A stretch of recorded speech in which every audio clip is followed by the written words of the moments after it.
haver nas Nações Unidas uma maioria de países, repara, ali há um país, um voto, são 193 países, portanto, o que significa que só a quantidade de países que há em África dava praticamente para garantir a aprovação. Uhum. Mas, portanto, desse ponto de vista não fiquei surpreendido. Fiquei mais surpreendido por a Europa ter toda decidido, os países europeus terem todos decidido abster-se, Uhum. e acho que é um sinal de enorme falta de coragem, enorme falta de frontalidade e enorme incapacidade de perceber o que é que está em causa. O que está em causa naquela moção é o objetivo e a linguagem. Portanto, não é apenas o objetivo. Portanto, o que é que se pretende? Pretende-se, mais tarde ou mais cedo, os países que estiveram envolvidos no tráfico atlântico de escravos, cujo horror ninguém nega, paguem indemnizações, Hum. nem se sabe bem a quem. Porque nem se sabe bem a quem, para ser verdadeiro, não é? Portanto, paga-se a quem? Paga-se aos países africanos, que muitos deles, alguns deles, nem sequer foram objeto, vítimas, chamemos assim, Uhum. do tráfico de escravos. Por exemplo, a Etiópia. A Etiópia nunca foi colonizada. Mas a Etiópia houve escravatura. Uhum. E houve muita gente a sair da Etiópia para o mundo islâmico. E até como escravos, exatamente, como escravos. E na Etiópia, até há muito pouco tempo, havia escravatura. Hum. É para pagar também a Etiópia também subscreve a moção da União Africana. E aos países do Norte de África, que receberam escravos durante muito tempo. E a Argélia, que durante muito tempo veio pilhar as costas portuguesas para levar escravos de Portugal. E não foi assim tão atrás como isso. Estamos a falar de coisas que aconteceram século XV, século XVI, portanto, acontecia, não é? Portanto, estamos a falar de quê, realmente? Bem, esta questão e repara, muitos dos que hoje vivem, governam esses países africanos, são descendentes de alguma forma, dos líderes, dos reis, dos responsáveis por impérios africanos, também os houve, não é? E que impérios esses que exploraram, sem qualquer tipo de estados de alma, o tráfico de escravos também, não é? Portanto, Como é que se vai fazer no Benin? Quer dizer, o Dahomey que era o reino do Dahomey, tinha a sua economia era a caça, literalmente falando. sim, o reino do Dahomey fica ao lado do Ghana. Pois, As pessoas não conhecem, não estão bem a ver onde é que é isso, não é? Fica Sim. ao lado do Ghana. Portanto, e de facto eram absolutamente, digamos, não tinham qualquer escrúpulos nessa matéria. Aliás, faziam a guerra, quando estavam com dificuldades financeiras, faziam guerra sem provocação, basicamente faziam raids para capturar escravos, para depois os vender. E repara, eu não vou defender o que os portugueses fizeram, mas os portugueses instalaram-se, por exemplo, em São Batista da Ajudá, que fica no atual Benin, mas estavam no forte à espera que levassem lá os escravos, não andavam a fazer raids para os capturar. Portanto, são os descendentes destes esclavagistas que vão receber as indemnizações pagas por descendentes de escravos que vivem no Reino Unido, em Portugal e noutros países europeus, que vão, portanto, suportar este custo. E de que é que estamos a falar? Olha, estamos a falar... Há aqui várias coisas que fazem uma imensa espécie da forma como tudo isto aconteceu. Estamos a falar, por exemplo, há um processo também colocado pela União Africana e pelo Ghana no Tribunal de Justiça Internacional, que é um tribunal muito menos equilibrado. Há juízes desse tribunal, que antes sequer daquilo ter ido a julgamento, já estão a dizer quanto é que o Reino Unido, neste caso é contra o Reino Unido, quanto é que o Reino Unido teria de pagar, e o valor que está em cima da mesa, que ele acha que é um valor de favor, esse juiz, o senhor chamado Robinson, é 18,8 milhões de libras. Em dinheiro português é 21 mil milhões de euros. Em termos de comparação com a economia portuguesa toda, estamos a falar de 7 vezes. 7 vezes a economia portuguesa toda. Ora, Portugal, como provavelmente ainda levou mais escravos da África para as Américas do que os ingleses, estamos a falar de virem-nos pedir o quê? Nós repara, estamos a falar de 7 vezes tudo o que Portugal produz num ano. 7 vezes. Portanto, é completamente absurdo, é completamente louco, é completamente irrealista, é completamente injusto. Pronto. Porque, de facto, nós sabemos quem está a pagar a quem. E depois, a propósito disso, uma parte do tráfico entre Portugal e as Américas, a parte principal, foi feita para o Brasil. Foi feita para o Brasil.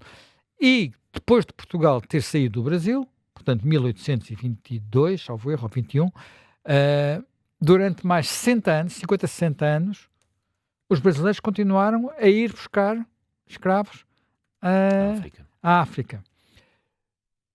Combatidos por quem? Bloqueados por quem? Perseguidos por quem? Pelos ingleses, pela Royal Navy. A Royal Navy, quando estava envolvida numa guerra de sobrevivência na Europa, as guerras napoleónicas, continuou na zona, digamos, da Costa do Ouro, não é? Que é onde fica o Ghana, onde fica o Benin, onde fica a Nigéria, continuou a fazer operações para bloquear o tráfico de escravos, designadamente dos brasileiros. Na altura não eram ainda brasileiros, eram portugueses. Portanto, continuou a fazer isso. Porquê? Porque o Reino Unido foi o primeiro país do mundo a abolir a escravatura. E foi a partir do Reino Unido que se fez tudo para abolir a escravatura. E nestes países que agora pedem indemnizações, alguns deles, a Mauritânia ainda tem escravatura. Mas legalmente só aboliu quando? Sabes quando? Não. 1981. Portanto, há pouco mais de 40 anos. E outros países africanos, quer dizer, mas repara, não estamos a falar só da Mauritânia. Estamos a falar, eu vou dar aqui alguns destes. A Mauritânia ainda tem escravos. Ainda tem escravos. A Mauritânia e o Mali têm escravos. Há reportagens publicadas recorrentemente na imprensa, é só procurar, com histórias de escravos desses países. É muito curioso, porque quando se vai ver essa imprensa muito militante e muito amiguinha desses países, depois diz que são escravos, mas são os escravos que fazem parte da família, pronto. Pois. Sim, também os escravos também, nas plantações às vezes também faziam parte da família. Também claro. estavam nas casas, naquelas casas bonitas, também às vezes acasalavam com os patrões, tudo fazia parte da família. O Irão aboliu a escravatura em 1928. Foi um Shah, por acaso, que fez este... Foi um Shah modernizador. O pai do Reza Pahlavi, que depois foi expulso. O Iémen, em 1962. Mesmo ano da Arábia Saudita. 1962. A Turquia, portanto, mas se repara, a Turquia foi um dos países que mais escravos recebeu na história da humanidade. A história da humanidade, porque é a sede do Império Otomano. 1964. Oman, 1970. A Mauritânia, como já referi, 1981. E alguns destes países aboliram, mas continuaram a praticar.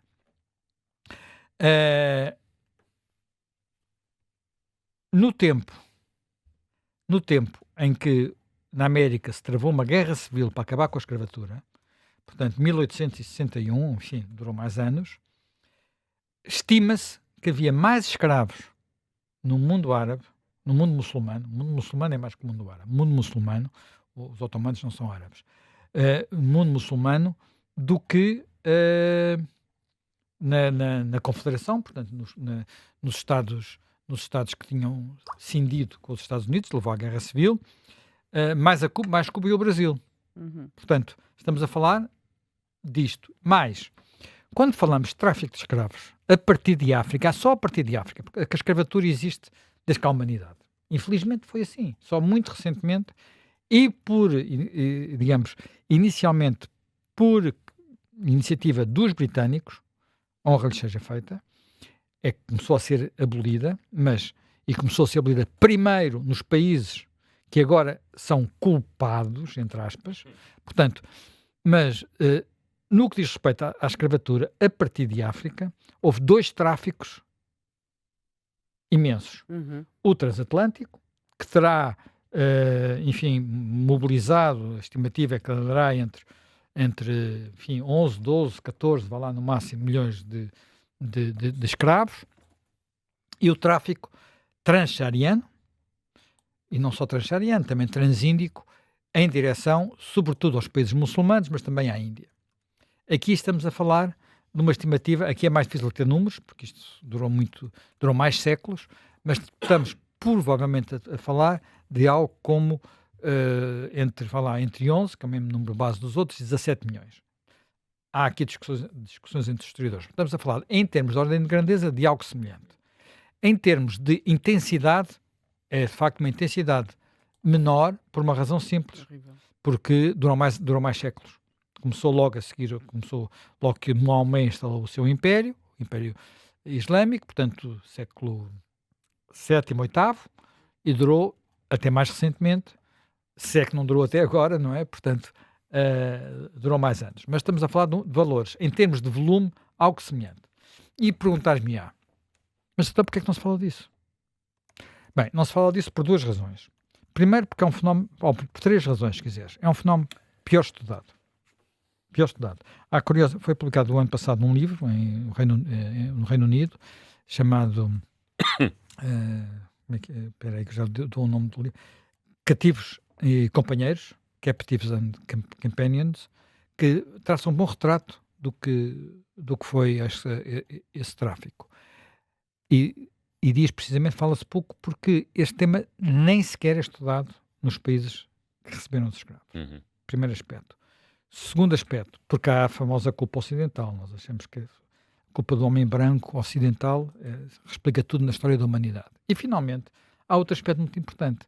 É que nós hoje, no Brasil, em Cuba, digamos, nas Caraíbas, nos Estados Unidos, temos enormes comunidades de descendentes de escravos. Pronto, a maior parte, não são todos, mas grande parte das comunidades afro-americanas, os brasileiros são, de facto, descendentes de escravos. Não encontramos isso na Arábia Saudita, não encontramos isso na Turquia, não encontramos isso no Irão. Porquê? Se foram para lá tantos. A razão é simples. É que os escravos que iam para as plantações, quer dizer, repara, o destino dos escravos não era idêntico conforme iam. A maior parte dos escravos do tráfico transatlântico iam para plantações.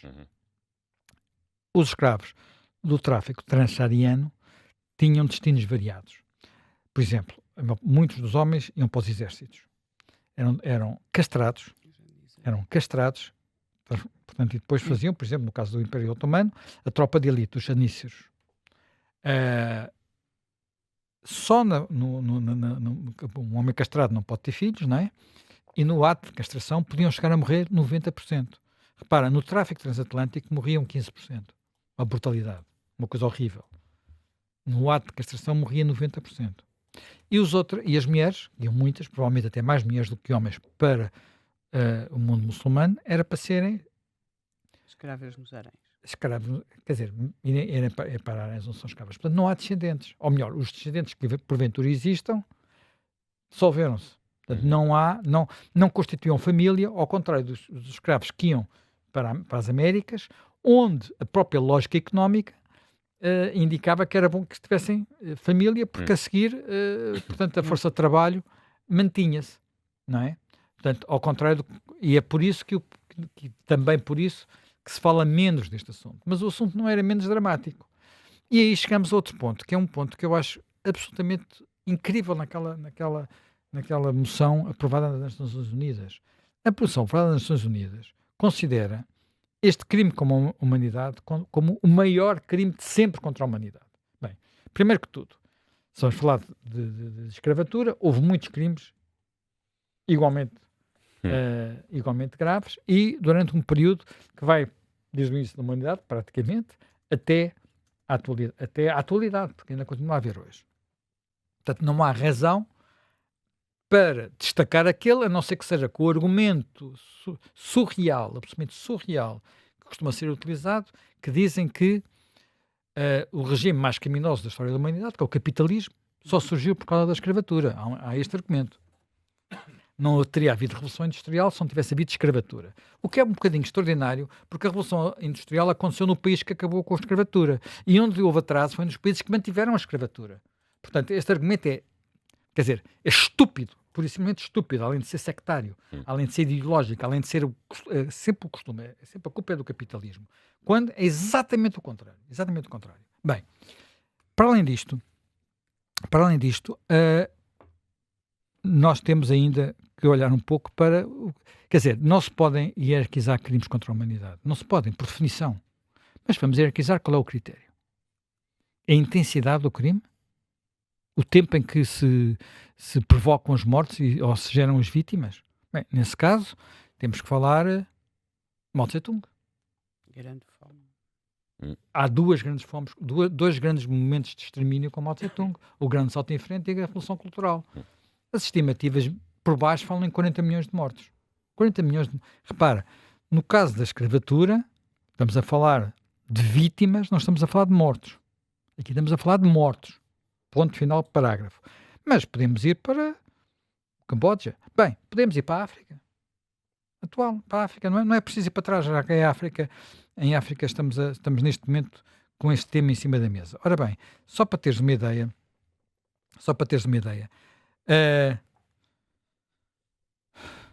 em África, a guerra civil no Sudão, a atual guerra civil no Sudão, Sudão, Darfur, já terá provocado 2 milhões de mortos. Está a acontecer. O genocídio do Ruanda não foi assim há tanto tempo, já foi em 1994, 1 milhão de mortos. A guerra civil nigeriana, Biafra, os mais velhos lembrar-se-ão das imagens horríveis do Biafra, estamos a falar também de 1 milhão de mortos. A hora está tão na moda a falar do Irão. A guerra Irão-Iraque, 1 milhão de mortos. Portanto, repara, no tráfico transatlântico ao longo de 3 séculos, no tráfico em si, portanto, naquela viagem horrível, terão morrido 2 milhões de pessoas a levar de um lado para o outro, não é? Naqueles barcos inacreditáveis. O genocídio do Camboja foi entre 1 milhão e 2 milhões de mortos, um terço da população.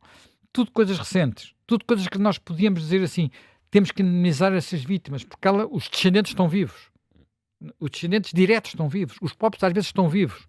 Viveram temos aquilo. Um genocídio que nem sequer se pode nomear, que é o dos arménios pelos turcos. Claro, e depois esse aí, enfim, não se pode nomear na Turquia.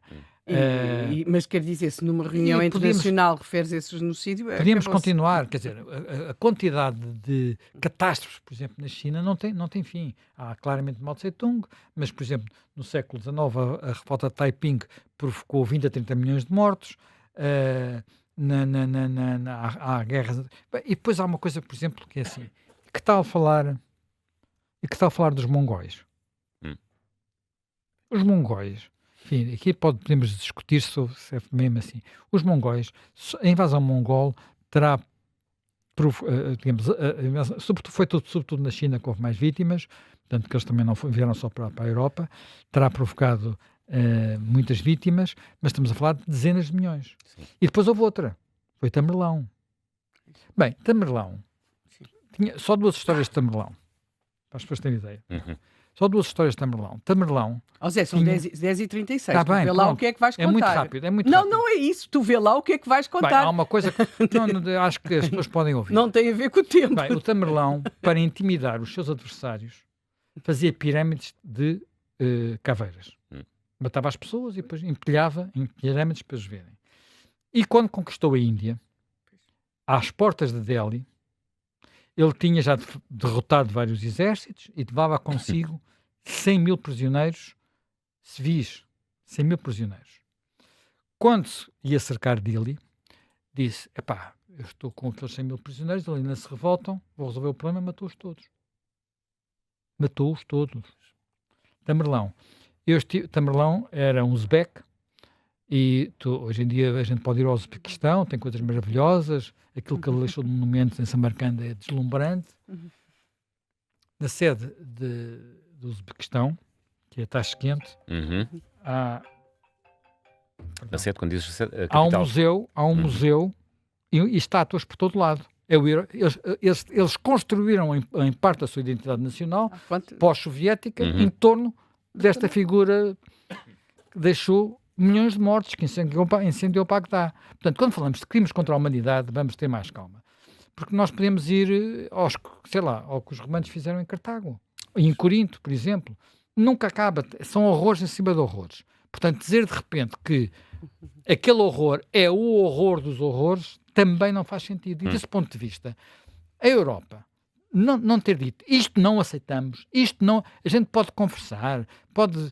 Depois há muitas discussões, pedimos desculpa, não pedimos desculpa, sim senhora, reconhecemos culpa, não reconhecemos culpa, tudo bem. Outra coisa diferente é abrir caminho a imunizações e, pior ainda que isso, admitir uma reescrita intolerável da história.